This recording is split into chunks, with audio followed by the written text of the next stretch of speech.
ज्ञानतिमिरान्धस्य ज्ञानाञ्जनशलाकया चक्षुरुन्मिलितं येन तस्मै श्रीगुरवे नमः। श्रीचैतन्यमनोभीष्टं स्थापितं येन भूतले स्वयं रूप कदा मह्यं ददाति स्वपदान्तिकं। नमो विष्णुपदाय कृष्णप्रेष्ठाय भूतले श्रीमते भक्तिवेदान्तस्वामिनिति नामिने। नमस्ते सारस्वती देवे गौरवाणी प्रचारिणे निर्विशेष शून्यवादी पाश्चात्यदेशतारिणे। वाञ्छाकल्पतरुभ्यश्च कृपा सिन्धुभ्य एव च पतितानां पावनेभ्यो वैष्णवेभ्यो नमो नमः। जय श्री कृष्ण चैतन्य प्रभु नित्यानंद श्री अद्वैत गदाधर श्रीवासादि गौर भक्तवृंद। हरे कृष्णा कृष्णा कृष्णा हरे हरे, हरे राम राम राम हरे हरे।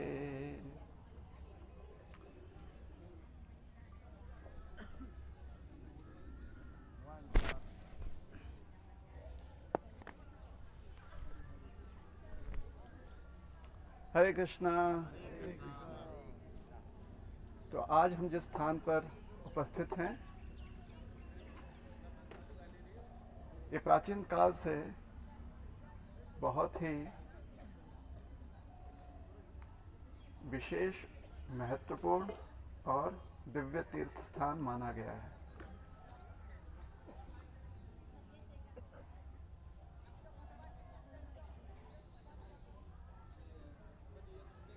श्री नित्यानंद प्रभु जो साक्षात बलराम जी हैं, आदि गुरु हैं,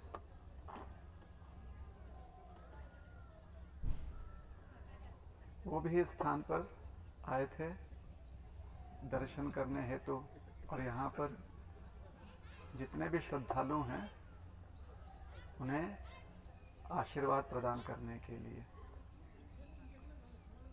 तो यहाँ पर श्री गंगा जी जो हैं वो समुद्र देव से उनका मिलन होता है।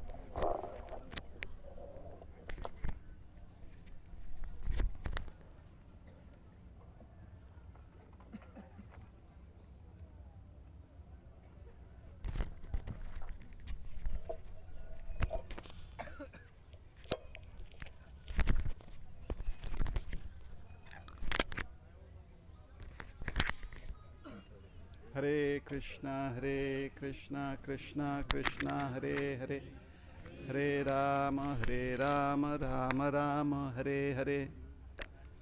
हरे कृष्णा। तो यहाँ पर श्री गंगा देवी जो हैं समुद्र देवता से मिलती हैं, और ये मिलन बहुत ही विशेष है,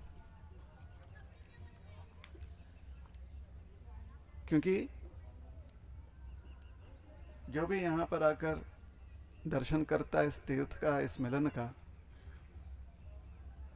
उसका सिर्फ स्वयं का ही जीवन पवित्र नहीं हो जाता है, बल्कि उसे कई पीढ़ियों पूर्व तक उनके जो पूर्वज हैं, अगर उन्हें यह लाभ नहीं मिला है तो उन्हें भी लाभ प्राप्त हो जाता है। आप कई पीढ़ियों तक जो है लाभ पहुंचा देते हो अगर आप इस तीर्थ स्थान पर आकर दर्शन करते हो, यहाँ पर सेवा करते हो, यहाँ पर नाम स्मरण करते हो।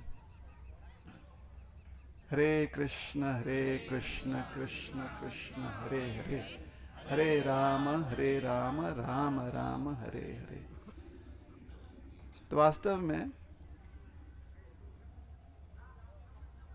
तीर्थ स्थान पर जब आकर हम दर्शन करते हैं और वहाँ के पवित्र जल में, सरोवर में या संगम में हम अपने शरीर को समर्पित करते हैं स्नान के रूप में, तो साथ ही साथ अपनी चेतना को भी हमें शुद्ध करना चाहिए, शुद्ध रखना चाहिए। और चेतना को शुद्ध रखने के लिए मन को शुद्ध रखना बहुत आवश्यक है, क्योंकि मन ही है जो चेतना को या तो शुद्ध रखता है या उसे भ्रमित कर देता है। मन एव मनुष्याणां कारणं बंधमोक्षय। मन ही आपको प्रेरित करता है कि आप बंधन में चले जाएं, या आपको प्रेरित करता है कि आप मोक्ष प्राप्ति में लग जाएं। मन होता है, और मनुष्य के पास ये मन होता है जो उसका अच्छा सहयोगी बन सकता है। उद्धरेद आत्मनात्मानं न आत्मानं अवसादयेत्। आत्मैव हि आत्मनो बंधुर आत्मैव हि रिपुर आत्मनः। भगवत गीता में भगवान कहते हैं कि मन को शुद्ध रखते हुए, मन को निर्मल रखते हुए हमें प्रयास करना चाहिए कि हम अपनी चेतना को सद्गति तक विकसित कर सके। और जब व्यक्ति ऐसे प्रयास करता है तो उसका मन जो है उसका सबसे अच्छा मित्र बन जाता है। लेकिन व्यक्ति ऐसे प्रयास में अगर आलस करता है, क्योंकि मन आलस कर रहा है, तो फिर मन उसका सबसे बुरा शत्रु है, सबसे बड़ा शत्रु है, सबसे खतरनाक शत्रु है। तो हमारा मन हमारा शत्रु है मित्र, बताइए? हमारा मन हमारा शत्रु है मित्र है? नहीं, हमारा मन हमारा मित्र है। हमें हमेशा सकारात्मक सोचना चाहिए। बात समझ में आ रही है? और अगर नहीं है तो उसे बनाइए। कभी मत सोचिए कि हमारा मन क्या है, शत्रु है।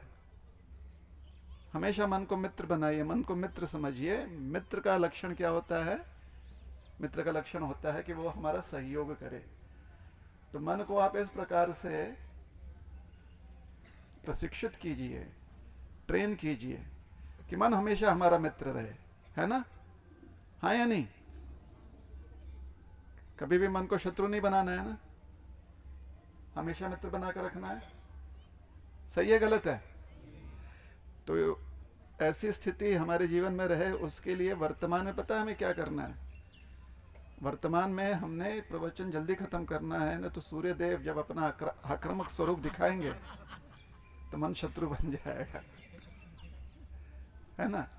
उग्र स्वरूप भगवान सूर्य नारायण दिखाएं, इसके पूर्व मन को मित्र बनाकर रखने की स्थिति में प्रयास करेंगे। ठीक है, हम सब प्रयास करेंगे ना? चलिए, सो सबको ध्यान दीजिएगा। आप ध्यान देंगे तो कथा तेजी से चलेगी, आप ध्यान नहीं देंगे तो हमें चुटकुले सुनाने पड़ते हैं। ठीक है?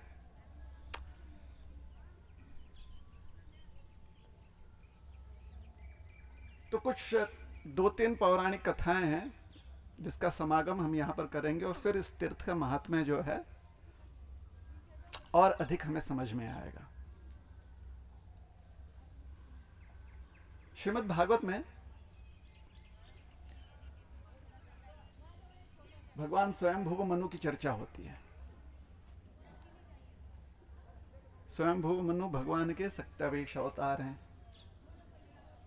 और इस रूप में भगवान मनु जो हैं उस सृष्टि की वृद्धि करते हैं, विशेष करके जो योनियां हैं उसकी वृद्धि करते हैं, ताकि सृष्टि का जो उद्देश्य है वो पूरा हो। हमने क्या प्रथम दिन क्या समझाया था? इस सृष्टि का उद्देश्य क्या है? सबको किसी को याद है? हाँ, किसी ने कहा? खड़े जाओ बेटा, यहाँ यहाँ शाबाश। देखिए इसे कहते हैं, इधर माइक में बोलो, आओ माइक में बोलो। खाना पीना आनंद करना। शाबाश, जाओ बैठ जाओ बच्चे। आप लोग अपना तर्क लगा करके आम्ही खूप ऐकलो, बऱ्याच प्रवचन आम्ही ऐकलेलं आहे. आम्हाला माहित है कि काय सृष्टि से उद्देश्य है. ये बच्चा जो है अभी से खाली एक ही व्यक्ति से सुन रहा है ना फिलहाल, तो ध्यान दे रहा है ना. सृष्टि का उद्देश्य क्या है? खाओ पियो मस्त रहो, आनंद में रहो. लेकिन वो हम ठीक से कर नहीं पाते, आनंद में रह नहीं पाते, क्योंकि हमारी वृत्ति जो है थोड़ी सी विकृत हो गई है. हम सिर्फ अपने स्वार्थ में लगे रहते हैं, परमार्थ को नहीं देख पाते. परमार्थ को अगर देख पाएंगे तो इस सृष्टि में आनंद ही आनंद है. विश्वम पूर्ण सुखायते, है ना, आनंद ही आनंद है. बस अंतर यह है कि इस आनंद के कुछ ना कुछ बंधन है, जैसे कि बीमारी हो, बुढ़ापा हो, मृत्यु हो, थोड़ा बहुत रुकावटें आ जाती हैं, विघ्न आ जाते हैं थोड़े बहुत, अन्यथा आनंद है सृष्टि में. लेकिन हम जिस प्रकार से आनंद करना चाहते हैं वो भोग हो जाता है, और भोग में तकलीफ होगी. भोग का मतलब होता है कि मेरा पेट भर भी गया है तो और 4 दिन के लिए इकट्ठा करे, बड़ी बात बाद में वो सड़ जाए. कल अच्छा था ना प्रसाद, किसको किसको प्रसाद पसंद आया, और मीठा किसको किसको पसंद आया.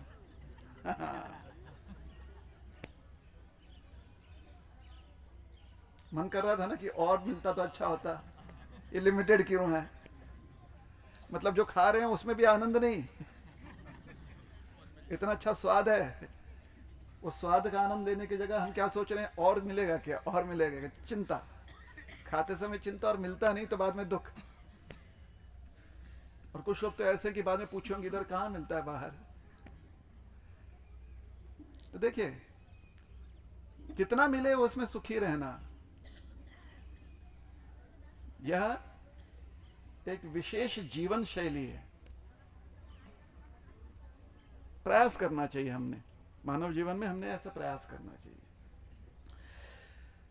तो आनंद कैसे करना है? जितना मिल जाए सुखी रहिए, और मिलता है तो ठीक है, नहीं मिलता है तो भी ठीक है, क्योंकि जो मिल रहा है उसमें तो सुख है ना, उसमें तो आनंद है ना. बात सही है कि गलत है? सही है.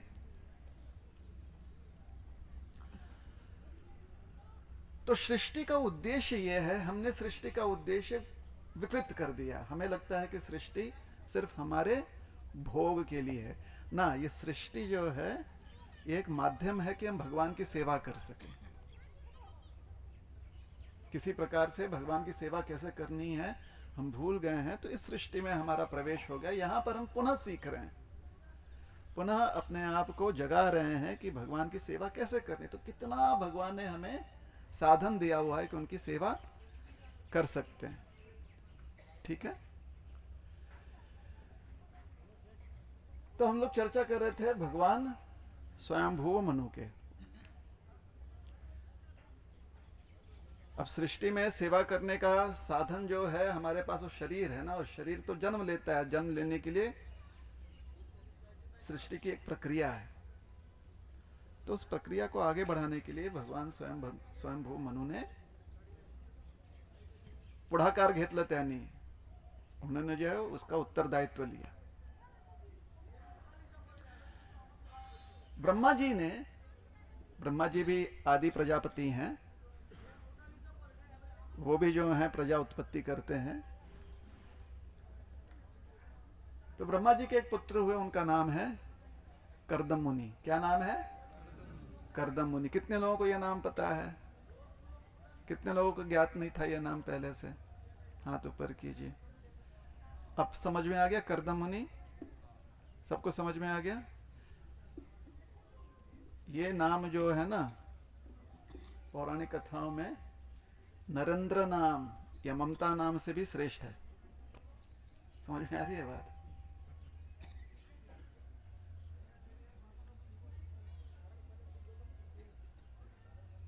कर्दम मुनि तपस्या में लग गए. अपने पिता की तरफ, पिताजी जो हैं वो भी तपस्या करते रहते हैं, कर्दम मुनि भी तपस्या करने लगे। तो ब्रह्मा जी ने आके कहा कि आपने हमें सहायता करनी है, प्रजा को जो है बढ़ाना है। तो कर्दम मुनि ने कहा कि पिताजी वो तभी संभव होगा, हमें तभी मानेंगे अगर संतान के रूप में हमें भगवान प्राप्त होंगे, तब हम प्रजावृद्धि में योगदान देंगे।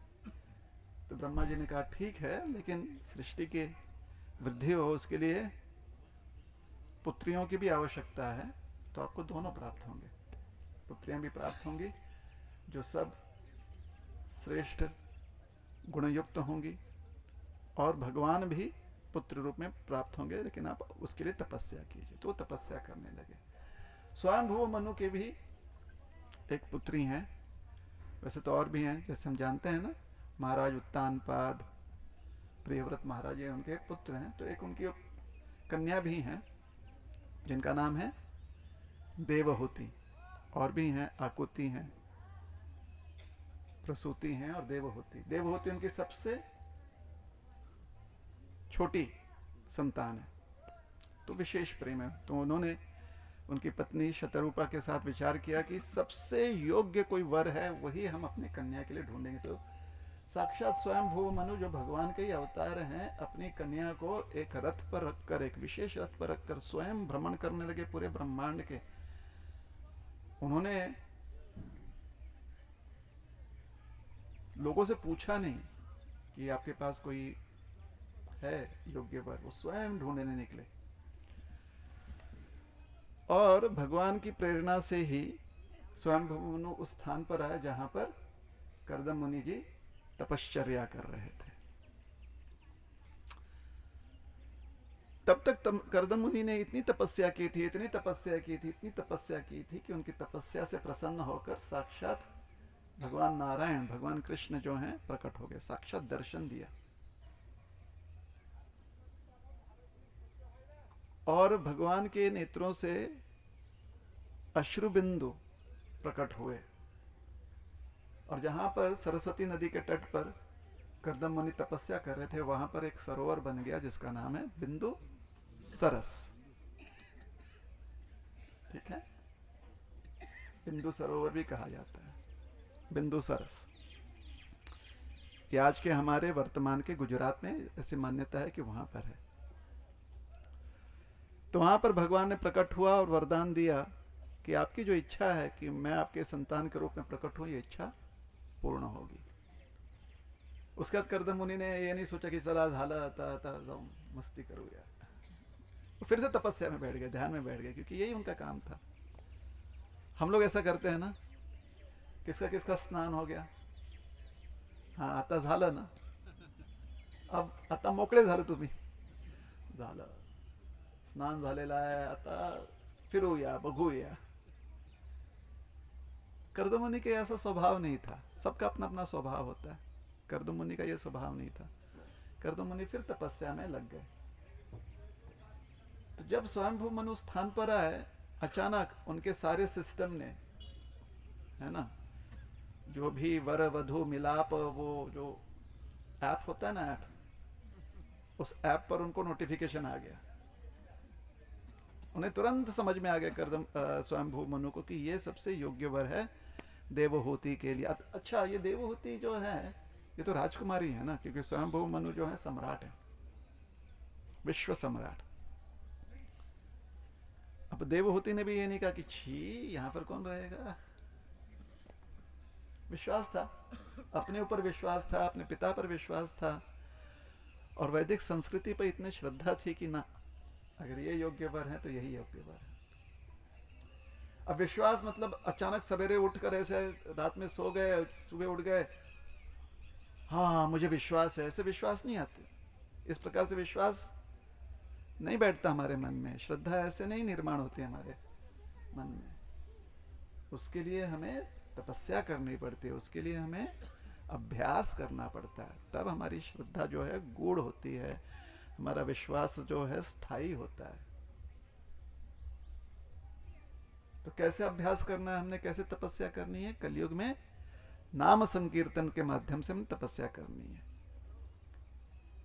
क्योंकि कलयुग में साक्षात हरिनाम के रूप में भगवान अवतरित हुए हैं। कली काले नाम रूपे कृष्ण अवतार। कलयुग में भगवान कृष्ण जो हैं नाम के रूप में अवतार लिए हैं। अच्छा, आप लोगों को कैसा लग रहा है धूप में बैठकर? हाँ, ये हमारे जो भी यात्रा की योजना कर रहे हैं उन्हें लगा कि आखिरी दिन आपको थोड़ी तपश्चर्या जरूर करवाएं।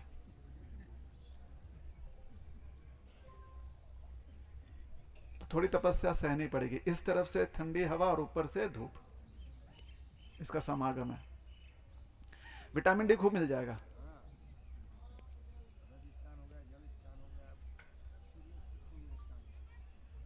क्या बात है, वाह। सूर्य स्नान करेंगे, अच्छी बात है। इच्छा ना भी हो तो करना ही पड़ेगा। ये ऐसा स्नान है कि अभी जबरदस्ती है। देखिए, इस अवस्था में, ऐसी अवस्था में सबसे ज्यादा जिनको लगता है कि हाँ हमारा जन्म सही शरीर में हुआ है, वो है हमारी माताएं।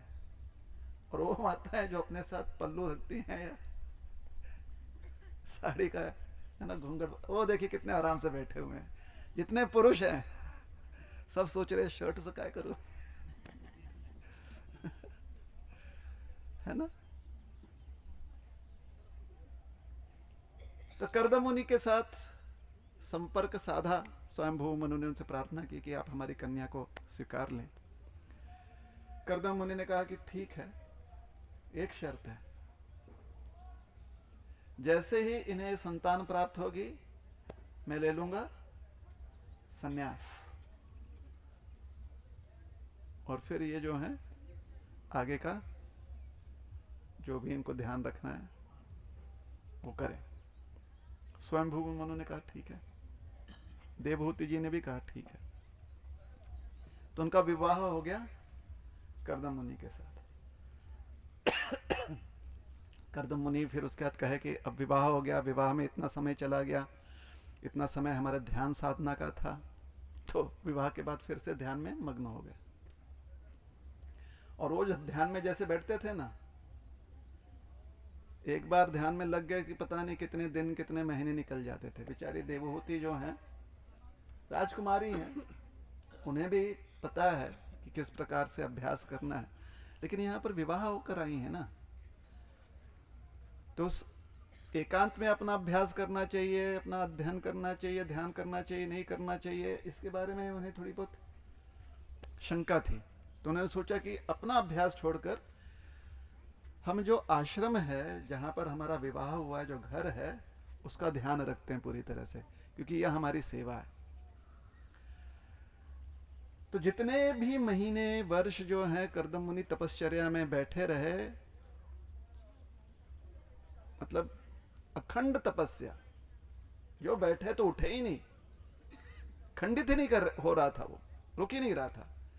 उतने दिन देवहूति ने इतना मन लगाकर काम किया कि स्वयं खाना पीना भूल गई, अपना ध्यान रखना भूल गई, बिल्कुल दुबली पतली हो गई थी, बाल जो हैं केस लंबे हो गए थे, उसका ध्यान भी नहीं रख रही थी, शरीर पर धूल लग गया था, क्योंकि सिर्फ एक बार स्नान करने का मौका मिलता था, लेकिन उस समय भी विचार करती थी कि सेवा कहीं ना रुक जाए, कर्दम मुनि जी की जब तपस्या है कहीं ना समाप्त हो जाए और फिर उस समय कुछ उन्हें आवश्यकता पड़े और हम स्नान कर रहे हैं। तो इस प्रकार से शरीर पर पूरा धूल लग गया था, लेकिन उनका जो सेवा कर, उनका स्वयं का जो तेज है और सेवा करने से जो तेज था वो इतना अधिक था कि बिल्कुल लग रहा था कि कोई नक्षत्र, कोई दिव्य जो आत्मा है, साक्षात स्वर्गलोक की कोई देवी वहां पर जो है विराजमान है, इतना तेज था उनका।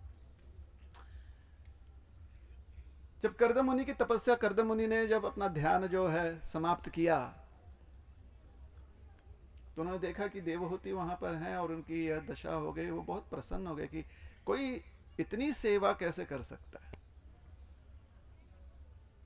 तो इस प्रसन्नतावश उन्होंने देवहूति से वरदान मांगने का प्रस्ताव रखा। तो देवहूति जी ने कहा कि मैं स्त्री हूं, मेरा विवाह हो चुका है, और इस परिस्थिति में आगे चलकर मेरी सेवा, अखंड सेवा चलती रहे, उसके लिए संतान प्राप्त हो जाए, ये बहुत आवश्यक है। तो कर्दम मुनि ने कहा ठीक है, आपको संतान प्राप्त होंगी, पहले आपको कन्याएं प्राप्त होंगी और फिर जाकर साक्षात भगवान जो है पुत्र के रूप में प्राप्त होंगे। तो उन्हें 9 कन्याएं हुई, जिनका आगे चलकर 9 अलग अलग ऋषियों के साथ विवाह किया गया और फिर आगे और प्रजा का विस्तार हुआ। और तब कर्दम मुनि ने उनसे कहा कि आप और तपस्या कीजिए, भगवान को अगर संतान के रूप में प्राप्त करना है तो उन्होंने और तपश्चर्या की। और फिर भगवान जो हैं अवतरित हुए उनके गर्भ से, और भगवान का यह अवतार जो है वो कपिल मुनि के नाम से प्रख्यात है। किस नाम से प्रख्यात है? कपिल मुनि। लेकिन इसकी विशेषता यह है कि ये देवहूति पुत्र कपिल मुनि के नाम से प्रसिद्ध हैं। क्या नाम से प्रसिद्ध हैं? देवहूति कपिल मुनि। तो ये कहानी आप ध्यान में रखेंगे कपिल मुनि का। अच्छा, जैसे ही कपिल मुनि का जन्म हुआ, थोड़े से बड़े हो गए, वो कन्याओं का विवाह हो चुका था। कर्दम मुनि ने कहा कि अब हम संन्यास लेते हैं। कर्दम मुनि संन्यास लेकर चले गए उत्तर की ओर, तपश्चर्या करने के लिए, ध्यान करने के लिए और अपना जीवन सफल करने के लिए। जीवन की सफलता क्या है कि जब शरीर त्यागें तो पूरी तरह से मन जो है भगवान के चरणों में लगा रहे, और मन पूरी तरह से भगवान के चरणों में लगा रहे, उसके लिए जीवन भर क्या करना आवश्यक है? नाम स्मरण, यह तपस्या करने की आवश्यकता है। हरे कृष्ण कृष्ण कृष्ण हरे हरे, हरे राम राम राम हरे हरे। अब कन्याएं जो हैं विवाह करके अपने अपने घर चली गईं, पति जो हैं वो वन में चले गए संन्यास लेकर। पुत्र जो है जब थोड़ा बड़ा हुआ तो पुत्र ने कहा कि, कपिल मुनि ने कहा, देवहूति पुत्र कपिल मुनि ने कहा कि मैं भी तपस्या करने जा रहा हूं। तो उस समय माता देवहूति ने प्रार्थना की कि बेटा, मेरा कोई आश्रय नहीं रह गया है, तुम्हें हमने प्राप्त किया, और मन में एक श्रद्धा थी कि तुम हमें मार्गदर्शन करोगे। अब तुम भी संन्यास लेके जाओगे तो हमारा मार्गदर्शन कौन करेगा?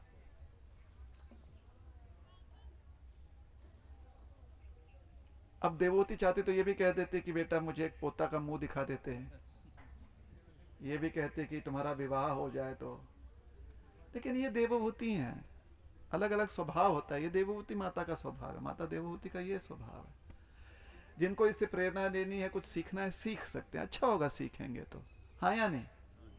अभी हम आपके ऊपर जोर से ऐसे डांट भी सकते थे कि हे बगा क्या करता है तुम, ही देवहूति, लेकिन उससे क्या होगा? हमारा नुकसान होगा। अगले बार से आप कहेंगे हे महाराज सांगने नहीं थे खूब ओरड़ता था, है ना? तो हमें भी तो अपने टीआरपी के बारे में सोचना पड़ता है। नहीं, वैसी बात नहीं है, मजाक कर रहे हैं। लेकिन प्रेरणा योग्य स्थान से लेनी चाहिए और योग्य रूप में लेनी चाहिए, जिससे कि जो भी हमारे भौतिक आवश्यकता है उसकी पूर्ति होते हुए भी मन अध्यात्म में लगा रहे, है ना? भौतिक कार्य करते हुए भी मन कहां लगा रहना चाहिए? अध्यात्म में। और कलयुग में हम कितने भाग्यशाली हैं कि अध्यात्म का मार्ग इतना सरल है। नाम चिंतन, नाम स्मरण, ये कलयुग में हमें प्रक्रिया दी गई है। अब इससे आलसी प्रक्रिया और कोई हो सकती है? बताइए। आलसी लोगों के लिए आलसी प्रक्रिया, हाँ या नहीं? तो सब हम लोग ठीक से नाम स्मरण करेंगे ना जीवन भर नाम स्मरण करेंगे, नहीं करेंगे? हाँ, देखिए, बाकी जिन्होंने हाथ नहीं उठाया वो भी यही नारायण सूर्य नारायण जो है साक्षी हैं। कहते हैं ना, नामस्मरण करायचं आहे ना आयुष्यभर, नक्की ना? आता इथेच भगवंत साक्षी आहेत, समुद्र साक्षी आहेत, घेऊन टाका हे व्रत। आयुष्यभर काय करणार आपण? नाम स्मरण नाम जप आणि जमलं तर हे 16 अक्षरी जे नाम मंत्र आहे ना त्याचा जप करा. हरे कृष्ण कृष्ण कृष्ण हरे हरे, हरे राम राम राम हरे हरे. देवहूति माता ने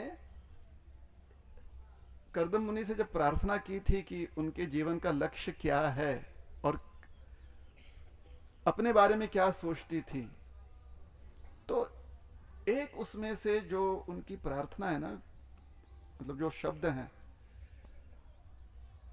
वो हमें बहुत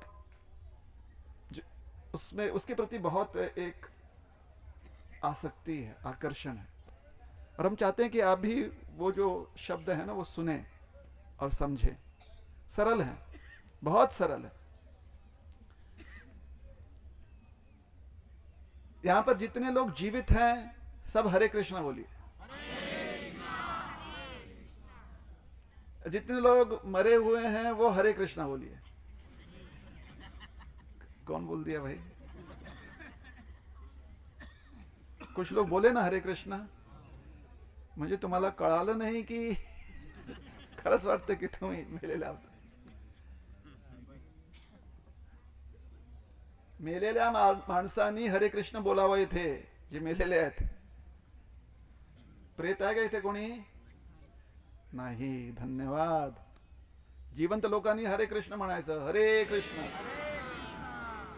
ठीक है, चलिए, अच्छी बात है. अब माता देवहूति के उन शब्दों का हम यहां पर उन शब्दों पर हम ध्यान देंगे. ठीक है.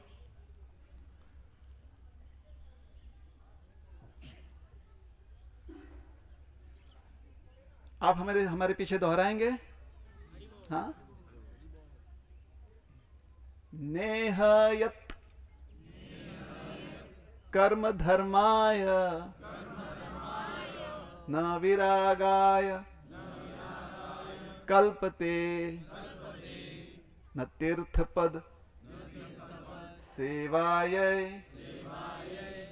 जीवन्नपि मृतो ही सह.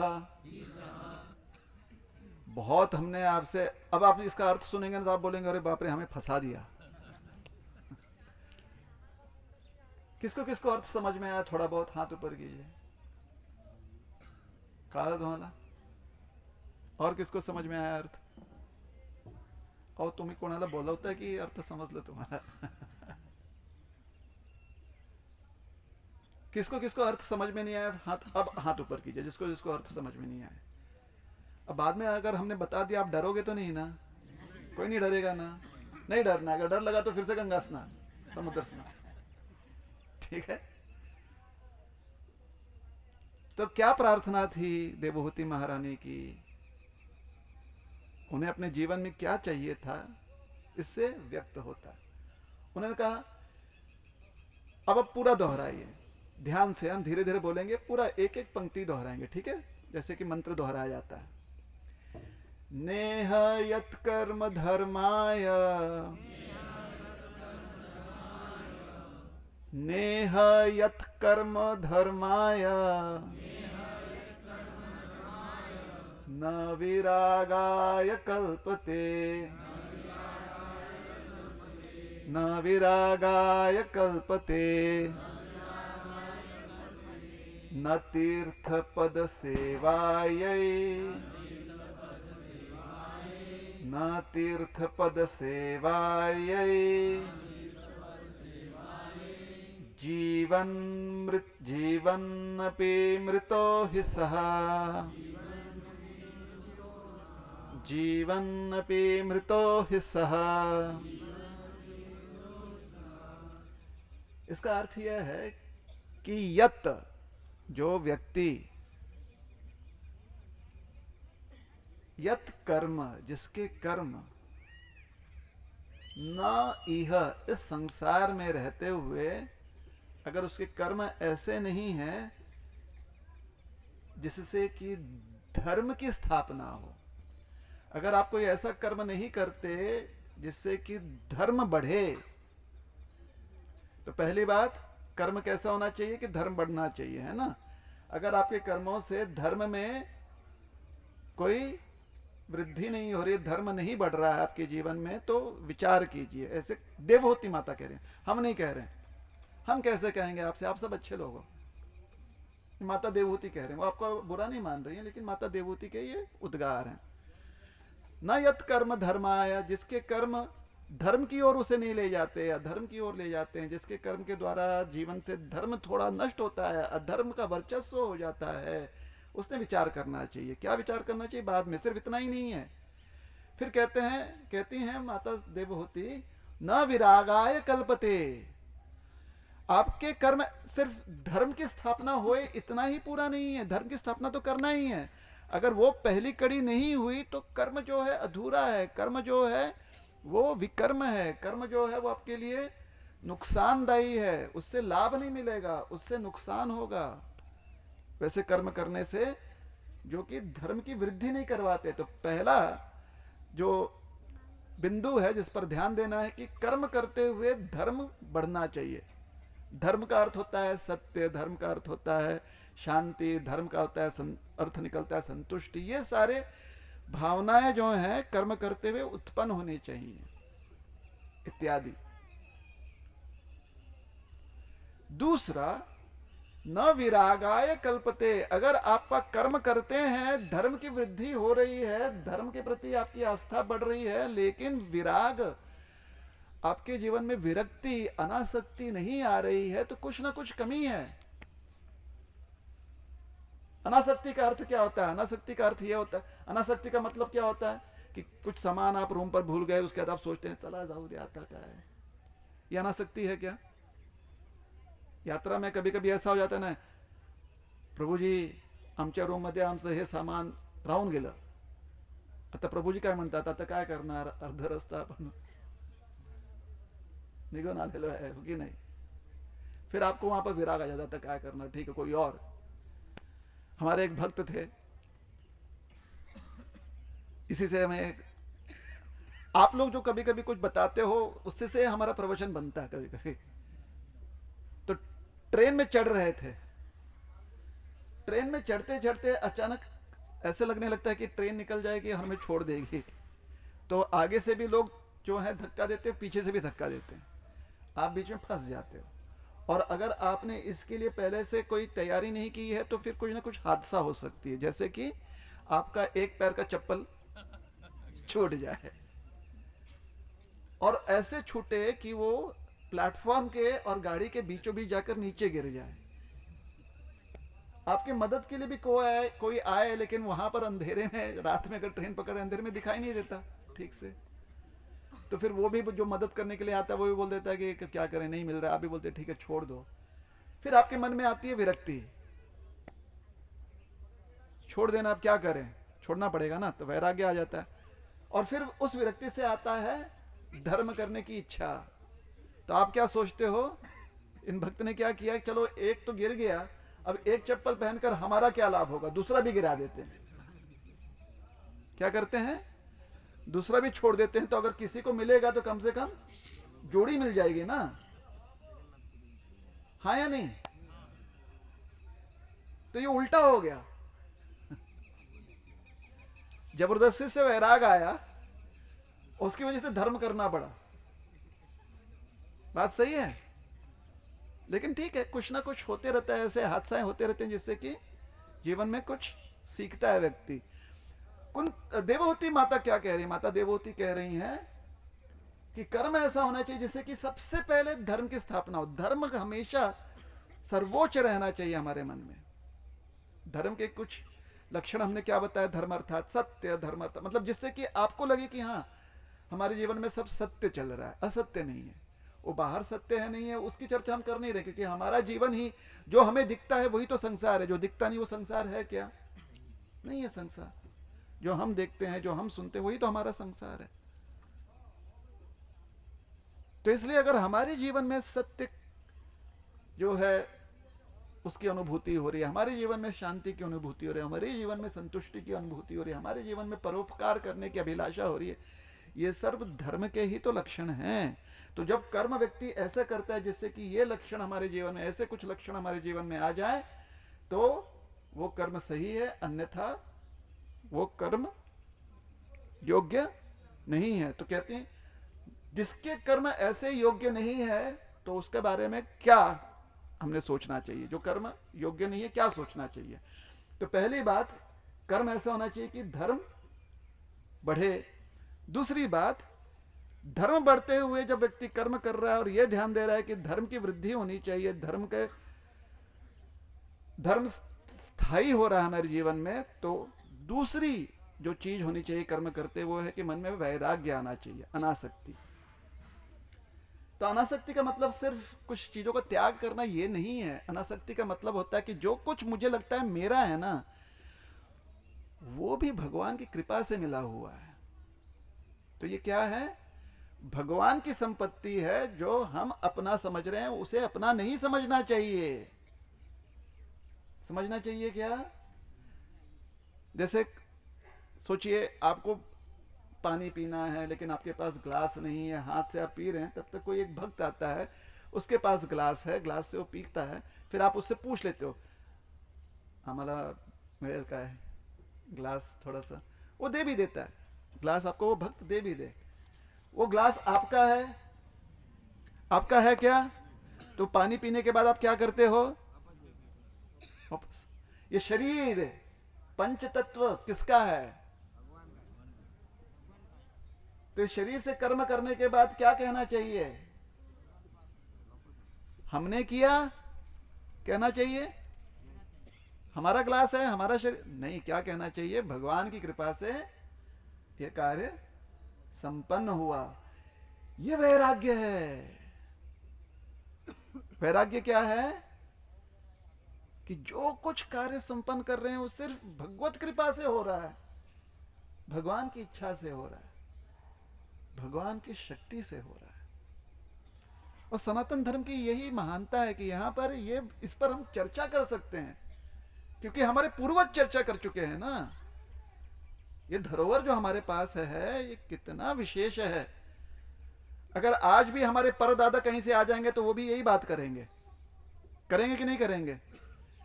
बाकी जितने मजहब है उसका हमें कोई पता नहीं, उनके परदादा क्या करेंगे चर्चा, लेकिन हमारे परदादा अगर यहां पर आ गए, ब्रह्मा जी तक हमारे परदादा यहां पर आ गए, तो सब क्या चर्चा करेंगे? यही चर्चा करेंगे। तो हम कितने भाग्यशाली हैं कि नहीं है? तो हमसे ज्यादा किसी और ने इसको व्यक्त करना चाहिए क्या? कि हमने सबसे ज्यादा इस भावना को व्यक्त करना चाहिए। भावना क्या है? जो कार्य हम कर रहे हैं, जो भी कार्य संपन्न हो रहा है, सिर्फ भगवान के कृपा से संभव हो पा रहा है। इसलिए कृष्णम अर्पणमस्तु, कृष्ण अर्पणमस्तु, वापस हम भगवान को समर्पित करते हैं। अपने संतान को भगवान को देते हैं, अपनी कन्या को भगवान को देना। मतलब यह नहीं कि भगवान के पास जाकर देना, देना का अर्थ है जैसे लिखते हैं ना सुश्री, उसके नीचे अपना नाम लिखते हैं, लेकिन ऊपर क्या लिखते हैं? श्री गणेशाय नमः, श्री हरि प्रसन्न लिखते हैं ना। उसका अर्थ क्या होता है कि ये जो कुछ है सब इनकी संपत्ति है, लेकिन आपके पहचान में आपको लगे कि भाई सब कुछ कृष्ण की संपत्ति है, तो हम किस संपत्ति के साथ संबंध रख रहे हैं, तो वहां पर आप संकेत देते हो ये परिवार का, ये परिवार का कोई व्यक्ति, संकेत खाली दे रहे हैं। लेकिन मन में भावना क्या है कि ये सब भगवान का है। हमारा क्या है? खाली खाली हमारा कर्म है। कर्म जो कर रहे हैं वो हमारा है, और वो भी हम इस प्रकार से करते हैं ताकि कर्म हम भगवान को समर्पित कर सकें। बरोबर आहे की नाही सांगा? काय मंडळी काहीतरी बोला, बरोबर आहे? ठीक आहे, काही चुकलं तर सांगा आम्हाला। काही चुकतंय आमचं? सही बोल रहे हैं गलत बोल रहे हैं? जय बोलिए विठ्ठल विठ्ठल विठ्ठल विठ्ठल। हाँ, हरि हरि, जय हरि विठ्ठल। हाँ, तो हम कहाँ थे? नेह यत कर्म धर्माय न विरागाय कल्पते। विराग सबको समझ में आ गया? विराग का अर्थ होता है वैराग्य, विराग का अर्थ होता है अनासक्ति, अनासक्ति का अर्थ सबको समझ में आ गया। जिसने अपने जीवन में इस प्रकार से भावना रख ली कि सब कुछ भगवान का है, उसे विशेष रूप से कुछ त्यागने की आवश्यकता पड़ती ही नहीं है। एक बार श्रील प्रभुपाद जी के पास कोई एक बहुत ही मतलब भावुक होकर भक्त आ गए, बोले प्रभुपाद जी मुझे सब कुछ छोड़ने का मन कर रहा है और पूरी तरह से समर्पित होने का मन कर रहा है। तो प्रभुपाद जी ने बड़े ही मासूमियत से उनसे पूछा, बड़े ही मासूम तरीके से उनसे पूछा, आपके पास है क्या छोड़ने के लिए? आपका क्या है जो आप छोड़कर आ रहे हो?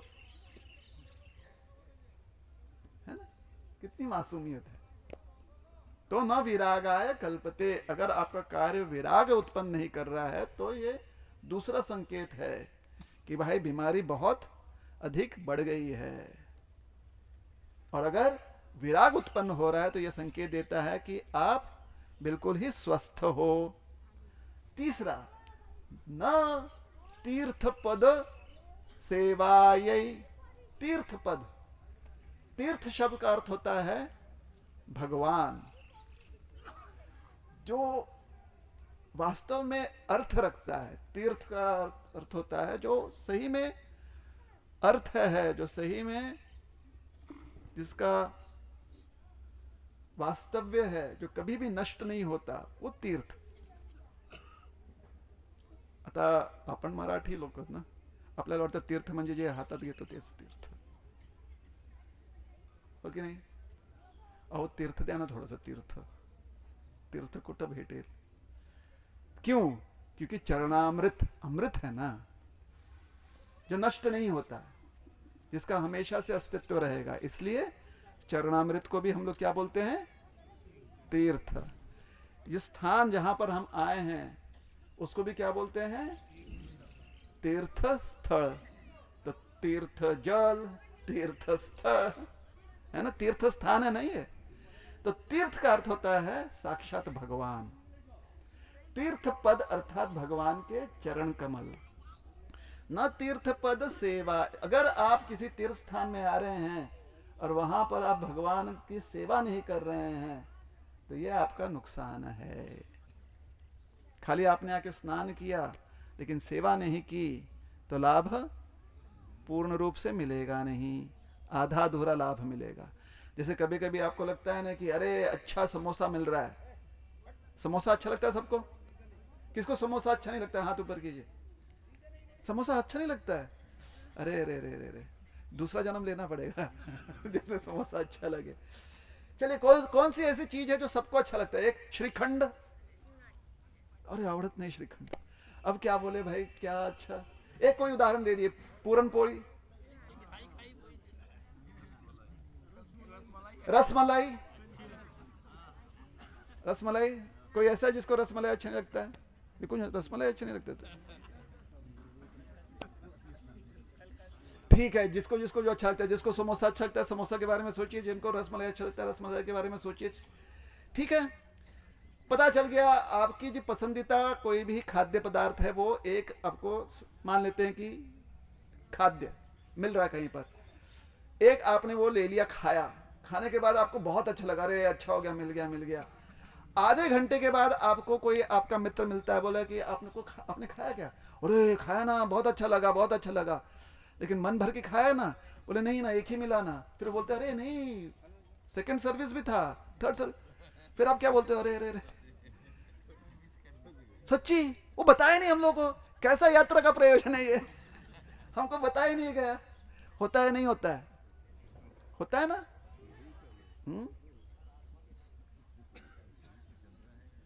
तो अगर तीर्थ स्थान पर आ रहे हैं और आपने खाली स्नान किया लेकिन सेवा नहीं की, वो उसी प्रकार से जिस प्रकार से आपको बाद में पता चले कि अरे सेकंड सर्विस भी था, थर्ड सर्विस भी था, हम तो खाली, कितना दुख होता ना उसके बाद जाकर। कितने लोग बोलते हैं ओ आम्हाला सांगितलंच नाही, एकच खाल्लो मी, सांगितलंच नाही एकच। उसी प्रकार से तीर्थ यात्रा में आकर, तीर्थ स्थान पर आकर अगर आप सेवा नहीं कर पाए तो मन में ऐसे ही लगना चाहिए तो क्या फायदा, उधर सेवा नहीं कर पाए क्या। इसे तीर्थ स्थान में आकर सेवा करनी चाहिए। किसकी सेवा करनी चाहिए? तीर्थ पद, भगवान के चरणों की सेवा करनी चाहिए। भगवान की चरण सेवा व्यक्ति कैसे करता है? कलयुग में आलसी लोग कैसे करते हैं? नाम स्मरण करते हुए।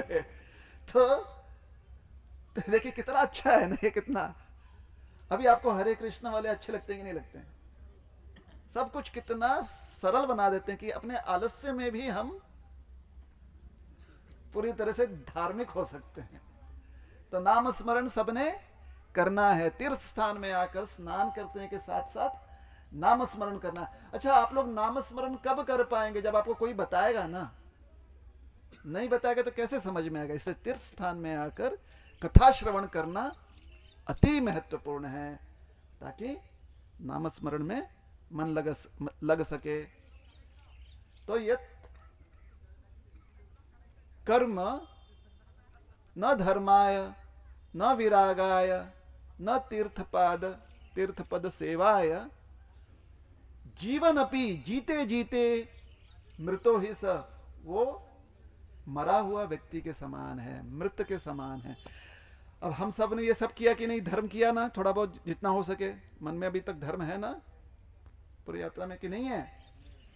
पॉजिटिव रहना चाहिए। क्या रहना चाहिए? हाँ हाँ, है कि नहीं है? शाबाश। विराग है कि नहीं है? है ना? सुबह से घर वालों का किसी का फोन नहीं आया ना, आया होगा तो आप शायद मिस कॉल हुआ होगा ना। ऐसे देखिए कितने वैरागी हैं आप। तो विराग है कि नहीं है? अरे वाह। यहां पर सेवा की कि नहीं की? नाम स्मरण किया तो आप जीते जी जीवंत हो। आप क्या हो? जीवंत हो। नहीं तो जो लोग ऐसा नहीं कर रहे हैं कुछ और है ना, अज्ञात लोग जो हैं वो क्या है? जीवन अपि मृतो ही सह, जीते जी क्या है? मृत हैं। ये अच्छा लगा आपको? हाँ, देवहूति माता का ये उद्गार कैसा लगा? अच्छा है ना? चलिए, तो ये हो गई देवहूति माता कर्दमुनि की कहानी। अच्छा, एक इक्ष्वाकु कुल के राजा हैं, उनके बारे में कहानी सुना दें? हाँ, सुनना पड़ेगा। ठीक है। उनका नाम था महाराज सगर। क्या नाम था? महाराज सगर। दो मुख्य पत्नियां मानी गई उनकी। एक पत्नी से उनके कितने पुत्र थे? हमने बताया नहीं। 60,000। कितने पुत्र थे, कितनी संतान थे? 60,000। अब मान लीजिए इस बात को, आज आप किसी को कहेंगे कि हमारे परदादा के जो थे ना, उनके कम से कम 16 बच्चे थे, तो लोग बोलेंगे खरा का है। बोलेंगे कि नहीं बोलेंगे? लेकिन 16 होना कोई बड़ी बात है? आपके जीवन काल में आपने क्या देखा है? किसी की कितनी संतान है साधारणतः? 8-10, 8-9 हुए कि नहीं है? है ना? अरे जब हमारे 3 पीढ़ी वाले इतने जो हैं, क्या कह सकते हैं, इतने समृद्ध हैं, तो ये तो बहुत पहले की बात है ना, बहुत पहले की बात है। तो एक जो पत्नी थी उनके कितने पुत्र थे? 60,000। अब हरे का नाम याद रखना थोड़ा सा कठिन हो जाएगा ना, तो उनको कहते थे सगर पुत्र। क्या कहते थे? सगर पुत्र। और दूसरी उनकी मुख्य पत्नी थी। अच्छा, आपने ऐसा सुना है 3 पीढ़ी पहले किसी के 8-9 बच्चे हैं? हाँ, वैसे ही 3 पीढ़ी पहले किसी की खाली एक संतान है, ये भी सुना है? एक संतान। तो वैसे ही महाराज सगर की दूसरी जो पत्नी थी उनकी सिर्फ एक संतान थी। एक संतान है तो नाम याद रखना आसान है ना। उनका नाम था अंशुमान। क्या नाम था? अंशुमान। अब महाराज सगर को औरव मुनि, एक मुनि थे जिनका नाम है औरव मुनि। क्या नाम है? हाँ, औरव मुनि। औरव, अच्छा कभी और हमसे पूछेगा औरव मुनि की कहानी। ऐसे बहुत कितनी चीज बता दी है हमने, बहुत कि बाद में पूछेगा। पता है हम क्या कर रहे हैं? मार्केटिंग कर रहे हैं। अगली बार कहीं यात्रा ले जाएंगे तो उसके लिए। लेकिन हमारे पास इतनी पौराणिक कथाएं ना, इतनी पौराणिक कथाएं कि आप लोग सोचेंगे कौन रोज का खाना बनाए, कौन रोज का नौकरी करे। ये सारी कथाएं हम खाली इसको पढ़ते हैं, समझते हैं, पूरा जीवन निकल जाएगा। अगर करना होगा तो, नहीं करना होगा, आपको बाकी काम करना है तो कथा जहां जहां सुनाई जाती है वहां पर आकर थोड़ी देर कथा सुन लीजिए, आपको क्या मिल जाएगा? जानकारी मिल जाएगी। तो औरव मुनि ने कहा सगर महाराज से कि आपको अश्वमेध यज्ञ करना चाहिए। उनकी बात मान ली उन्होंने, अश्वमेध यज्ञ किया, संपन्न सफल हो गया यज्ञ। तो औरव मुनि ने कहा नहीं, आपको कम से कम 100, एक शतक, सेंचुरी बनाना है आपने। उस समय भी सेंचुरी का महात्म्य था, शतक। ठीक है, 100 आपने करना है। तो उन्होंने 99 किए और 100 पूरा करने वाले थे। इंद्रदुम्न महाराज ने, हमने सुना था 1000 किया था ना यज्ञ, हाँ, उस समय उन्होंने इंद्रदेव को भी आमंत्रित किया था यज्ञ के लिए, लेकिन यहां पर इंद्रदेव को आमंत्रित नहीं किया गया था, किसी कारण से इंद्रदेव नहीं थे वहां पर। अब इंद्रदेव ऐसे व्यक्ति हैं जिनको इंद्रपद इसलिए मिला था क्योंकि उन्होंने, या इसलिए मिलता है क्योंकि वो 100 अश्वमेध यज्ञ सफलतापूर्वक कर पाते हैं। एक यज्ञ के लिए हमने बताया था ना कितना दान करना पड़ता है, कितना प्रयोजन करना पड़ता है, याद है सबको? तो 100 करना इतना आसान नहीं, क्योंकि प्रयोजन बहुत करना पड़ता है। हमें लगता है अश्वमेध यज्ञ मतलब रामायण हमने देखी है, घोड़ा छोड़ो, घोड़ा पकड़ो, लड़ाई करो, जीत जाओ, हो गया अश्वमेध यज्ञ। ऐसे नहीं होता है, उसके लिए बहुत धन संपत्ति की आवश्यकता पड़ती है ताकि दान कर सकें, लोगों को आप प्रसाद खिला सके, उनको रहने के लिए व्यवस्था कर सकें, इत्यादि इत्यादि इत्यादि। तो जब 99 हो गए थे और 100वां यज्ञ कर रहे थे, इंद्रदेव को लगा कि कहीं ये महाराज हमारी गद्दी तो नहीं ले लेंगे, बरोबर है ना? अभी इलेक्शन होने के बाद भी कब सत्ता पलट हो जाए किसी को पता नहीं ना भाई, किसको फोड़कर कहां पर जोड़ दिया जाए, कोई गारंटी है? नहीं गारंटी। तो जहां पर इलेक्शन है भी नहीं, खाली जो है वंशवाद है, वहां पर भी तो चिंता होगी ना सत्ता पलट की, कि कोई आ जाए। तो इंद्रदेव को लगा कि सत्ता कहीं पलट ना जाए, तो इंद्रदेव ने क्या किया, घोड़ा गायब कर दिया। ये कहानी सबको समझ में आई? सगर महाराज का 100 अश्वमेध यज्ञ का जो घोड़ा था, इंद्रदेव ने गायब कर दिया। अब घोड़ा ही नहीं।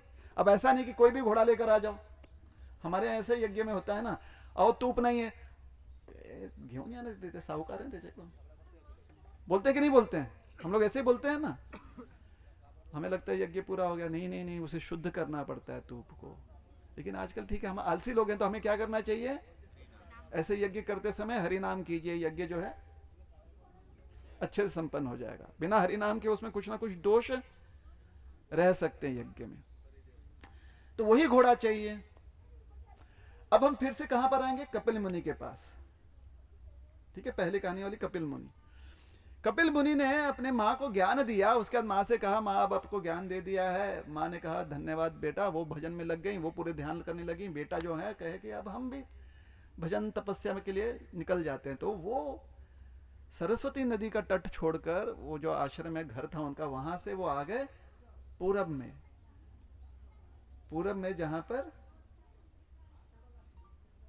गंगा जी और समुद्र का मिलन है, यहां पर आकर वो तपस्या करने लगे।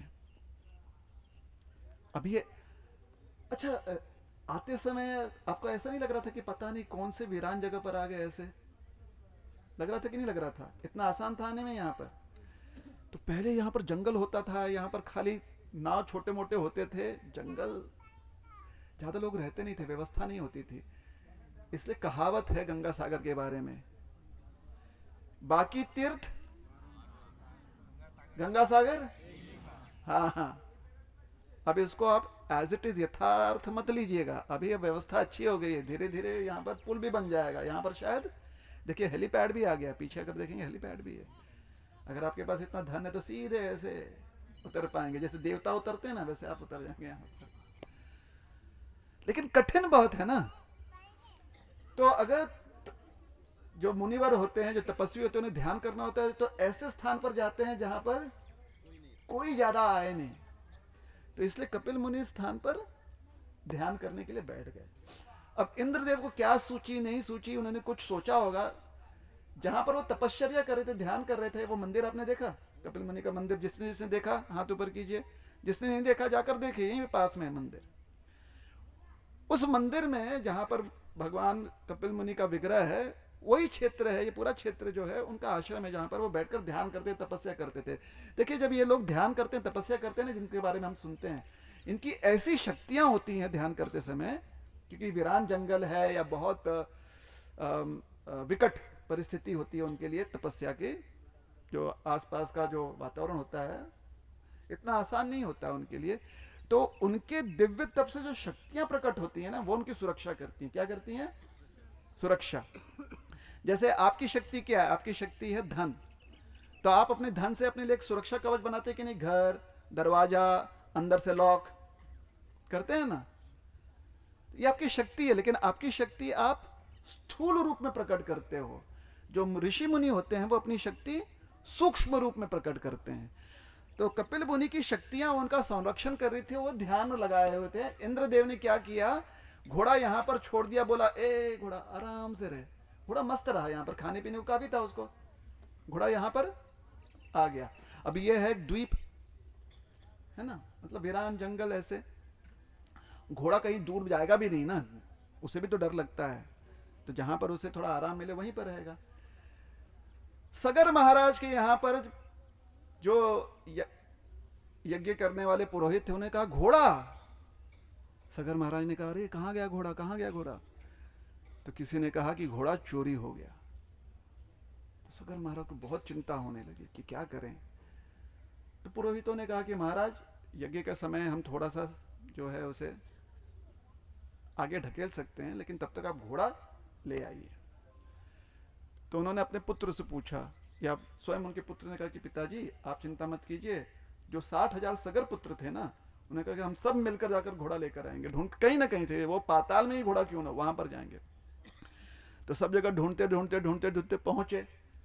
अब पुराण जो है इस कथा को ऐसे सुनाएंगे कि वो खोदते हुए पहुंचे, क्योंकि एक छोर से दूसरी छोर आना है ना।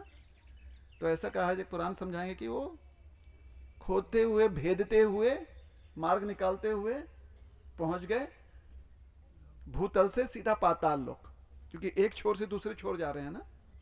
तो ये पौराणिक एक प्रथा है। तो ढूंढते ढूंढते यहां पर पहुंचे, उन्होंने देखा घोड़ा है और एक तपस्वी है। अब क्या हुआ, शायद कभी कभी बहुत ज्यादा आदमी काम करता है ना, बहुत ज्यादा मेहनत करता है, उसे आराम करने का समय नहीं होता है, और मेहनत जिस कारण से कर रहा है उसके प्रति बहुत आसक्त हो जाता है, उस विषय के प्रति। तो उसके मन विचित्र काम करता है, बिना सोचे समझे मन आपको कुछ करने के लिए उकसाता है। तो 60,000 के 60,000 सगर पुत्र जो थे, उन्होंने कहा, उनका मन ने उन्हें उकसाया कि घोड़ा तो मिल गया, लेकिन चोर यहां पर बैठा हुआ है। अब घोड़ा मिल गया, घोड़ा लेकर जाओ, खाली सगर महाराज ने तो इतना ही कहा था ना कि घोड़ा ढूंढ कर लाओ, चोर यहां पर बैठा हुआ। अब इनके मन में आ गई ना शंका नहीं, बदला भी नहीं, हम राजघराने से है, हमें क्या करना है, न्याय। पकड़ो इसको, दंडी बनाओ, नहीं बंदी बनाओ, दंडित करो। अब 60 के 60,000 सब भीड़, आपको पता है ना कैसे होती है, एक आदमी मिल गया तो सबको हाथ साफ करता है। अब ये पूरी भीड़ आ गई एक आदमी को पकड़ने के लिए। तब तक कपिल मुनि की शक्तियां जो हैं, इतनी तपस्या से जो शक्तियां चारों ओर उनकी थी, उनकी रक्षा करने के लिए, वो शक्तियां, उन्होंने देखा कि ये आक्रमण कर रहे हैं, शक्तियों ने उनको रोका। और रोकने का तरीका ऐसा था कि 60 के 60,000 पुत्र भस्म होकर राख हो गए। शरीर राख हो गया, लेकिन आत्माएं जो हैं, भटकती आत्मा, ये भटकती नहीं, ये लटकती आत्मा थी यहां पर, क्योंकि मुनिवर का इन्होंने अपराध किया था ना, मुनिवर को गलत ठहराया था। तो शक्तियों ने इन्हें यहीं पर उल्टा टांग दिया कि यहां से तुम कहीं जाओगे नहीं, ना तो तुम्हें अगला जन्म मिलेगा, ना ही अपने आप को तारने के लिए, मोक्ष प्राप्त करने के लिए कुछ कर पाओगे। तो ध्यान यह रहना चाहिए कि कभी भी मन के उकसाने पर कोई ऐसा काम ना करें जिसका कोई तोड़ ही ना हो, जो फल प्राप्त हो उसका कोई तोड़ ना हो। कभी कभी आप ऐसा कुछ बोल देते हो अपने ही किसी व्यक्ति को कि फिर जीवन भर वो आपसे बात नहीं करता, आप उससे बात नहीं करते, कोई तोड़ ही नहीं निकलता उसका, निकलता है, मन के उकसाने पर कर लेते हैं। तो ऐसे ही परिस्थिति हो गई। अब घोड़ा भी यहीं पर, पुत्र भी वापस नहीं आ रहे हैं। तब उनकी दूसरी पत्नी का जो एकमात्र संतान उनकी थी, अंशुमान, उन्होंने कहा पिताजी मैं जाता हूं। तो अब तो इन्होंने तो रास्ता निकाल दिया है ना, तो जहां जहां रास्ता गया वहां लोग जहां समझ गए कि 60,000 गेले होते, 60,000 गेले होते, 60,000 गेले होते, सबको पता है। तो अंशुमान जी को खाली पूछना था कि यहाँ से कोई 60,000 लोग निकले थे क्या, निकले थे क्या, निकले थे क्या। तो जल्दी से पहुंच गए इस स्थान पर। उन्होंने ऋषिवर को देखा, उन्होंने देखा घोड़ा है, और साथ ही साथ उन्होंने देखा हमारे जितने भी भ्राता हैं सब क्या है, लटकी हुई आत्मा है, भटकी हुई आत्मा नहीं है वो है ना। ऋषिवर पर आक्रमण करते समय भटकी हुई आत्मा थी, अभी तो लटकी हुई आत्मा है, मतलब कोई निस्तार नहीं। उन्होंने हाथ जोड़कर ऋषिवर से प्रार्थना की। जब ऋषिवर से प्रार्थना की तो शक्तियों ने उन्हें रास्ता दिया कि ऋषिवर के पास आ सके। भगवान के पास जाना है ना तो भगवान की शक्तियां होती हैं, तो जब आप विनम्र होकर भगवान के पास जाते हो तो ये शक्तियां आपको मार्ग देती हैं। इसलिए शक्ति जो है ये मां का स्वरूप होती है। तो शक्तियों ने रास्ता दिया, ऋषिवर के पास आए, ऋषिवर से प्रार्थना किया। मुनिवर ने प्रार्थना सुनी, अपने ध्यान में अपने नेत्र खोले, उन्होंने कहा कि ले जाओ अपना घोड़ा, ले जाओ, यज्ञ संपन्न करवाओ अपने पिता का। लेकिन आप एक बात बता दें, कहीं से कुछ आवाज आ रहा है क्या, पीछे से आ रहा है? अच्छा। प्रार्थना आपसे यह है ऋषिवर कि हमारे जो हमारे वंश के हैं, हमारे भ्राता हैं, इन्हें आप मुक्ति दे दीजिए। तो ऋषिवर ने कहा कि ऐसी है कि इनको अगर मुक्त होना है ना तो सिर्फ गंगा जी इनको मुक्त कर सकती है। तो अब हमारी तीसरी कहानी आएगी। सबको तीसरी कहानी के लिए रेडी है? एक समय पर एक राजा हुए जिनका नाम था बलि महाराज। ठीक है, बलि महाराज ये थे प्रहलाद महाराज के पौत्र, विरोचन के पुत्र। उल्टा बोल दिया हमने, नहीं सही बोला। प्रहलाद, विरोचन, बलि। बलि महाराज एक यज्ञ करवा रहे थे, उस यज्ञ में भगवान वामन रूप लेकर आए। कोई कारण था, अब क्या बताएं आपको, इतनी कहानियां कभी और बताएंगे, ठीक है। वामन रूप में आकर उन्होंने कहा कि मुझे आप दान दे दीजिए, क्योंकि बलि महाराज राजा हैं, दान देना विशेष करके यज्ञ में धर्म है। तो उन्होंने कहा जो आप मांगेंगे देंगे। तो उन्होंने कहा क्या हमें चाहिए? 3 कदम भूमि क्षेत्र। उन्होंने कहा ले लीजिए। तो बलि महाराज का साम्राज्य कहां से था? पाताल लोक से लेकर स्वर्ग लोक तक। कहां तक था? पाताल लोक से लेकर स्वर्ग लोक तक, उसके ऊपर उनका आधिपत्य था, तभी वो यज्ञ कर रहे थे। तो पहले कदम से यज्ञ कहां हो रहा है? भूतल पर, यहां पर। तो पहले कदम से उन्होंने पाताल लोक नाप लिया। पाताल लोक तक जितनी क्षेत्र थी वो पहले कदम से कहा कि अब मेरा हो गया। बलि महाराज ने कहा ठीक है। दूसरे कदम से स्वर्ग लोक तक नाप लिया, नाप लिया। लेकिन भगवान वहां पर रुके नहीं, क्योंकि भगवान है ना, भगवान थोड़ी स्वर्ग लोक से पाताल लोक तक खाली नापेंगे, तो ब्रह्म लोक तक नापेंगे ना। नापेंगे कि नहीं नापेंगे? तो भगवान के कदम चरण जो है वहां पर नहीं रुके, वो चरण जाकर ब्रह्मलोक के ऊपर चले गए। अब ब्रह्मा जी बैठ रहे हैं, ऐसे ही प्रवचन कर रहे हैं, ध्यान कर रहे हैं, शायद कुछ कर रहे हैं। ब्रह्मा जी एक कथा सुन रहे हैं, चर्चा कर रहे हैं। ब्रह्मा जी देख रहे हैं कितना सुंदर चरण कमल आ रहा है। ब्रह्मा जी उठे, अपने कमंडलू में जो जल था जल लेकर उस चरण का अभिषेक कर दिया उन्होंने। अब जब अभिषेक किया तो ब्रह्मा जी ने अचानक कर दिया ना। ब्रह्मा जी ने क्या किया? अचानक अभिषेक कर दिया। अब नीचे पात्र नहीं है जल पकड़ने के लिए, तो जल ब्रह्मलोक से होते हुए सीधे स्वर्गलोक तक आ गया। स्वर्गलोक में लोगों ने उसे रोक कर रख दिया, बोला नहीं इसके आगे नहीं जाना भाई, ये बड़े ही विशेष जल हैं। क्यों? जो वामन देव के रूप में भगवान थे और 2 ऐसे विस्तार विशेष विशाल कदम ले लिए और 2 लोक जीत लिया, तो विक्रमी हो गए ना, विक्रमी भगवान हो गए। अब तीसरा कदम उन्होंने बाद में बलि महाराज से कहा कि तीसरा कहां रखूं, तुम्हारी कोई संपत्ति बची नहीं। तो बलि ने कहा है ना मेरी संपत्ति, मेरा शरीर, मेरा अस्तित्व। तीसरा कदम कहां पर रखिए? मेरे सर पर, ताकि पूरा शरीर आपका हो जाए। तो भगवान ने इस प्रकार से 3 कदम से 3 क्षेत्र जो है प्राप्त कर लिए। तो 3 प्रकार के विक्रमी काम किया ना उन्होंने, इसलिए उनका नाम हो गया त्रिविक्रम। भगवान का नाम क्या हो गया? वामन मतलब छोटे, त्रिविक्रम मतलब विशाल। तो कभी कभी मंदिर में आप जाएंगे तो भगवान का देखे ना, एक पैर ऐसे ऊपर है, एक पैर नीचे, देखा है? और पास में से बलि महाराज, कहीं पर भी ऐसे मूर्ति शिल्प कला देखेंगे, वो त्रिविक्रम भगवान है। तो ब्रह्मा जी ने कर दिया अभिषेक, किया ना, लेकिन भगवान के नख, चरण तो पहुंच गए ब्रह्मलोक तक, लेकिन उनकी नख जो है, ब्रह्मांड का जो आवरण है, ब्रह्मांड को जो पूरी तरह से सुरक्षित रखा हुआ उसकी सीमा क्षेत्र है ना, वो जो शक्ति है ब्रह्मांड का जो कवर है, उसको भेद दिया। और उसके परे क्या है? विरजा नदी। क्या है?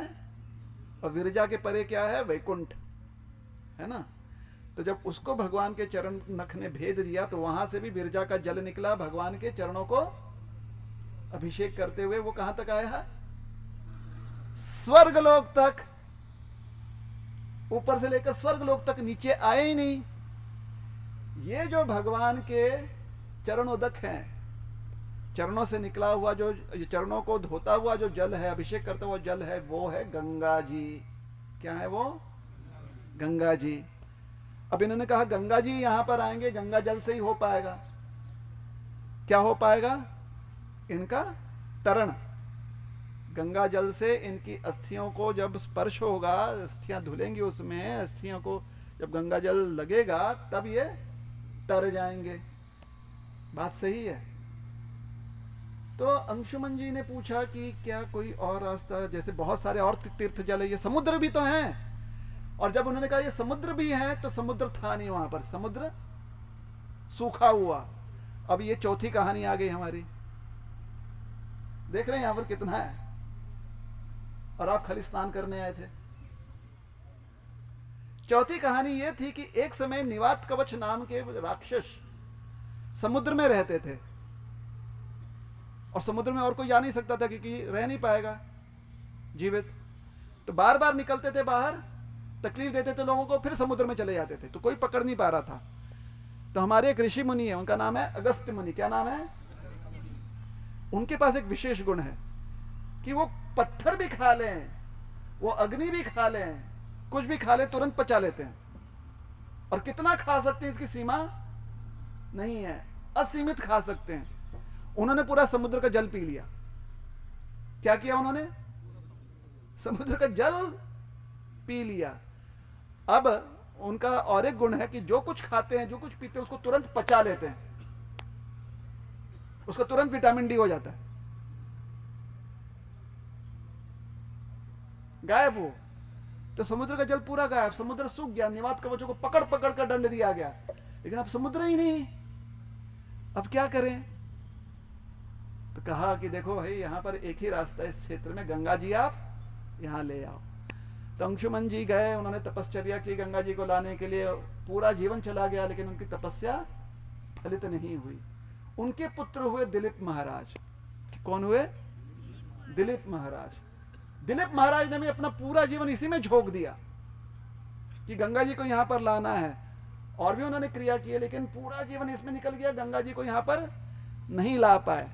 उनके पुत्र हुए भगीरथ महाराज। ये सब इक्ष्वाकु वंश के हैं, ये सब सूर्यवंशी राजा हैं। भगीरथ महाराज किसी प्रकार से तपस्या में सफल हो गए। क्यों भाई? थोड़ी बहुत चीटिंग की होगी ना उन्होंने, पूर्वजों ने जो किया उसको फटाक से कर लिया, नया कुछ सीखना नहीं होगा, तो चीटिंग नहीं किया, समझदार व्यक्ति थे। जितना हो गया है उसको तुरंत सीख कर लिया, और जो आगे थोड़ा बहुत बचा हुआ था उतनी तपस्या पूरी की, और आईपीएस आईएएस पास हो गए वो। उस समय की परीक्षा थी ना ये, कि गंगा जी को लेकर आना, पास हो गए। और ऊपर गए, गंगा जी नीचे आए। गंगा जी बोले क्यों आऊं?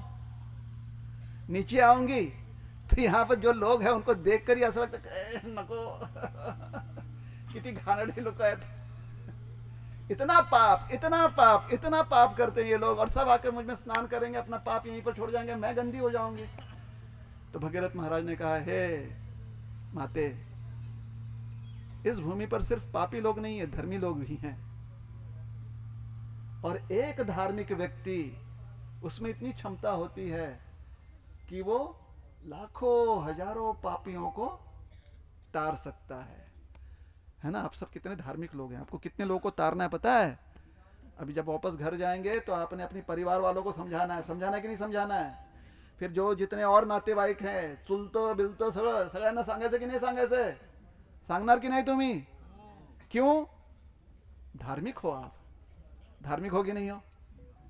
पक्का धार्मिक हो। तो जो धार्मिक पुरुष जब आकर गंगा जी में स्नान करेंगे तो उनका जो पुण्य है वो सारा पाप नष्ट कर देगा। गंगा जी ने कहा ठीक है मैं आती हूँ। लेकिन गंगा जी इतना उनका मतलब युवती हैं, बहुत शरीर में जोश है, जैसे हमारे युवक होते हैं ना, कितने जोशीले होते हैं। हाँ, हम सब कभी ना कभी युवक रहे हुए हैं ना। एक जगह बैठना होता है, क्या आहे म्हातारपण आलेलं आहे आरामात, आता बसलो तो उठणार कोण बसल्यावर, म्हणून बसावं लागतं ते, बरोबर है कि नहीं? लेकिन जो युवक हैं देखिए वो ऊर्जा बहुत है ना। तो हमारी गंगा जी अभी अभी जन्मी हैं, स्वर्गलोक तक हैं, पहुंची हैं, इतनी ऊर्जा है। उन्होंने कहा मेरी ये ऊर्जा संभालेगा कौन, नहीं तो पूरा धरती नष्ट हो जाएगा। तो फिर महादेव जी के पास आकर कहे, महादेव जी ने पार्वती जी की तरफ कहा आज्ञा है। पार्वती जी ने कहा बिल्कुल। तो महादेव जी ने अपनी जटाओं में गंगा जी को धारण किया, बन गए गंगाधर, है ना। आजकल गंगाधर नाम सिर्फ मजाक में रह गया, लेकिन गंगाधर कौन है? हमारे भोले शंकर।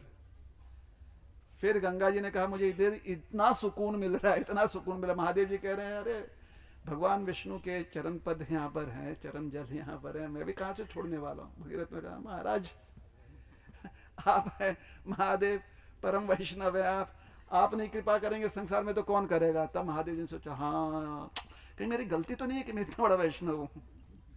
क्योंकि वैष्णव को क्या करना पड़ता है? लोक चिंता। जैसे हमारे प्रभुपाद जी, लोक चिंता, पता नहीं कहाँ रहेंगे, क्या खाएंगे, किससे मिलेंगे, कैसे प्रचार करेंगे, लेकिन निकल गए प्रचार करने के लिए। क्योंकि वैष्णव होता कौन है? पर दुख दुखी। उसे कहीं पर भी दुख देखा नहीं जाता, वो सबको सुखी देखना चाहता है वैष्णव। हम सब वैष्णव है ना, हाँ या नहीं? तो हमें क्या करना चाहिए? प्रयास करना चाहिए कि कहीं पर दुख ना रहे किसी के भी जीवन में। और वो कैसे हो सकता है? लोगों को प्रेरित करते हुए कि आप नाम जप, नाम स्मरण अच्छे से कीजिए, है ना। तो महादेव जी ने कहा कि लो, गंगा को धीरे से आराम से उन्होंने आगे बढ़ने दिया। गंगा जी ने कहा चलो भगीरथ महाराज कहाँ जाना। भगीरथ महाराज जो है घोड़े पर बैठे, अपने रथ पर बैठे, वो आगे आगे निकले, पीछे पीछे गंगा जी आए। और जहां जहां गंगा जी गई लोग सब जो है तृप्त हो गए। फिर गंगा जी को अचानक कुछ सूझा, मस्ती करने लगे गंगा जी। और मस्ती करने के लिए उन्हें एक स्थान मिला था, पता है कौन सा स्थान? जहां पर एक ऋषिवर जो है तपस्या कर रहे थे। और कभी कभी तपस्या करने के लिए ऋषिवर अपने पास आचमन पात्र रखते हैं, एक छोटा सा बर्तन रखते हैं चम्मच के साथ, जिससे कि आचमन कर सके और अपना साधना कर सके। गंगा जी ने देखा ऋषिवर का तो कुछ कर नहीं सकती हूँ, लेकिन इनका आचमन पात्र का तो जरूर कुछ कर सकती हूँ। आचमन पात्र को पकड़कर अपनी लहरों में उन्होंने ले लिया और आगे बढ़ी। तब तक ऋषिवर का ध्यान आ गया कि भाई आचमन पात्र ले जाओगे तो हमारी साधना में विघ्न आएगा। गंगा जी को रोक लिया। तो कैसे रोका उन्होंने? गंगा जी को रोका ही नहीं, सोख लिया उन्होंने। जैसे स्नान करने का तौलिया हमारा पूरा शरीर का जल सोख लेता है ना, तौलिया करता है कि नहीं करता है? सोख लेता है ना, पानी खींच लेता है ना। जाहनु मुनि ने पूरे गंगा मैया को खींच लिया। गंगा मैया समा गई जाहनु मुनि के अंदर।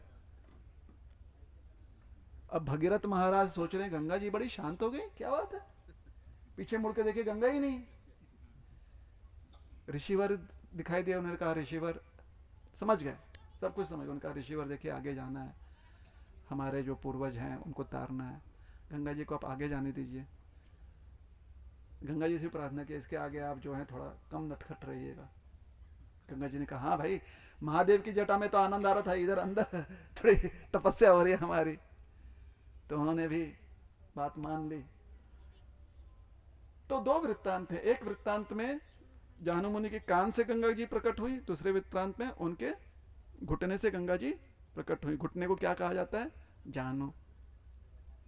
तो उसके बाद से गंगा जी का नाम पड़ गया जाह्नवी। एक जाहनु मुनि के पुत्री और दूसरा जाहनु से प्रकट हुई इसलिए जाह्नवी। ठीक है। फिर गंगा जी आगे निकली। आगे निकलकर अब ये भक्ति विनोद ठाकुर जी महाराज कहते हैं कि ये घटना घटी जाहनु द्वीप में। फिर आगे जब निकली और अंतरद्वीप के पास आई, गंगा जी बिल्कुल शांत हो गई, एकदम शांत। भगीरथ महाराज ने फिर सोचा कि फिर गायब हो गई क्या? इस पर गायब नहीं हुई, वो आगे बढ़ी नहीं रही गंगा जी, वहीं पर रुक गई। तो ऋषि मुनि ने कहा कि क्या बात है, आप क्यों रुक गई, आगे चलना है? बोले नहीं, ये बहुत अच्छा स्थान है, ये मायापुर धाम है, ये चैतन्य महाप्रभु का स्थान है। अब मेरा मन नहीं कर रहा आगे जाने का, थोड़ी देर यहीं पर बैठकर मैं चैतन्य महाप्रभु का स्मरण करूंगी, उनकी कृपा प्राप्त करूंगी इस स्थान पर। तो भगीरथ मुनि ने कहा माते आप खाली अकेले क्यों करेंगे, हम भी करेंगे। वो भी वहां पर बैठ गए। तो जिस स्थान पर गंगा जी विश्राम की थोड़ी देर और महाप्रभु चैतन्य के ऊपर ध्यान कर रही थी, चैतन्य महाप्रभु का सुंदर स्वरूप दर्शन कर रही थी, उनके लीलाओं के बारे में विचार कर रहे थे कि महाप्रभु आकर के कितनी सुंदर सुंदर लीला यहाँ पर प्रकट करेंगे। गंगा जी का पूरा मतलब गंगा जी यहाँ पर दया करने आई है, किसी को तारने आई, लेकिन चैतन्य महाप्रभु की उदारता देखकर गंगा जी पूरी तरह से मतलब उनका नेत्रोत्सव हो गया। दर्शन करके एकदम गंगा जी प्रसन्न चित्त हो गए और आंखों से आंसू बहने लगे। एक तो गंगा जी स्वयं तरल, उनके आंसू और। गंगा जी ने कहा कि माघ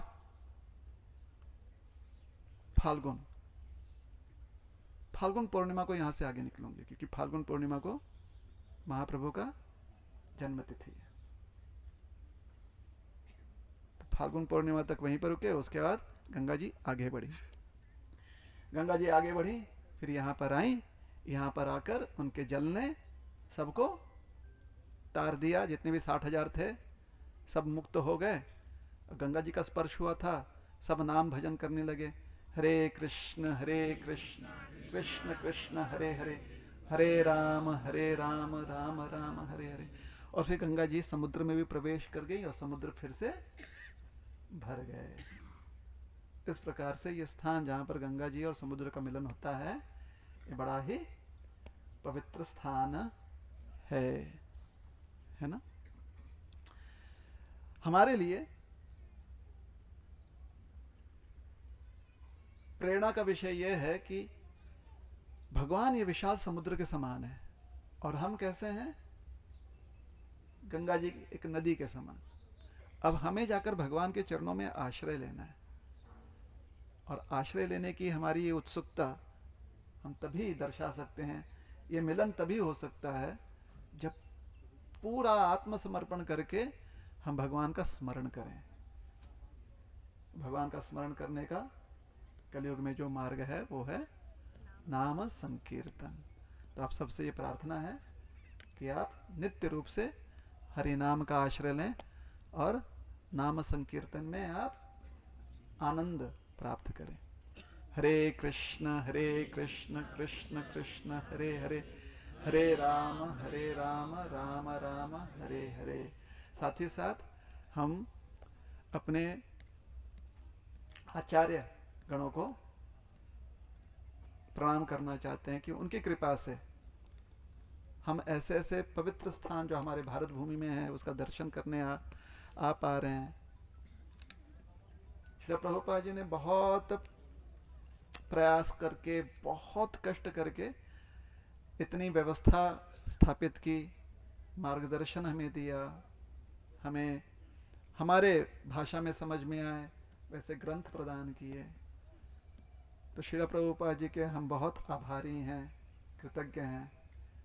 और आप सबसे प्रार्थना है कि श्री प्रभुपाद जी की जीवनी के बारे में और जानिए, समझिए, ताकि हमें इन संत महात्मा का जो चरित्र है उसके प्रति आकर्षण निर्माण हो।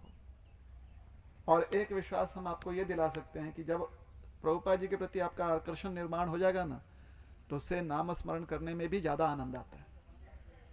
तो हम लोग श्री प्रभुपाद जी के संदर्भ में और ज्ञान प्राप्त करेंगे ना, पढ़ेंगे ना, सुनेंगे, है ना। तो ग्रंथ है श्रील प्रभुपाद जी की जीवनी पर आधारित, प्रभुपाद लीलामृत, उसे आप प्राप्त कर सकते हैं। चैतन्य महाप्रभु के जीवन पर ग्रंथ है, वो है चैतन्य चरितामृत। भगवान कृष्ण के नाम पर एक ग्रंथ है, वो है श्रीमद् भागवतम, है ना, दशम स्कंद लीला। तो ये सारे ग्रंथ आपके आपके भाषा में, जिस भाषा में आपको समझ में आता है उसमें उपलब्ध हैं। हमारी जो संस्था है अंतर्राष्ट्रीय कृष्ण भावनामृत संघ, उसके माध्यम से, इस्कॉन के माध्यम से। तो यहां पर फिर इस मनोव्रत के साथ हम अपने इस यात्रा को संपन्न करते हैं कि आजीवन हम भगवान का नाम स्मरण करेंगे, सेवा करेंगे और जितना हो सके अपने जीवन में धर्म बढ़े ऐसे कर्म करेंगे और वैराग्य उत्पन्न हो इस प्रकार से अपनी वृत्ति रखेंगे और जीते जी पूरी तरह से अपने आप को भगवान की सेवा में हम समर्पित करेंगे। ऐसी प्रार्थना करना है। चलिए सब ऐसे हाथ जोड़कर प्रार्थना कर लीजिए।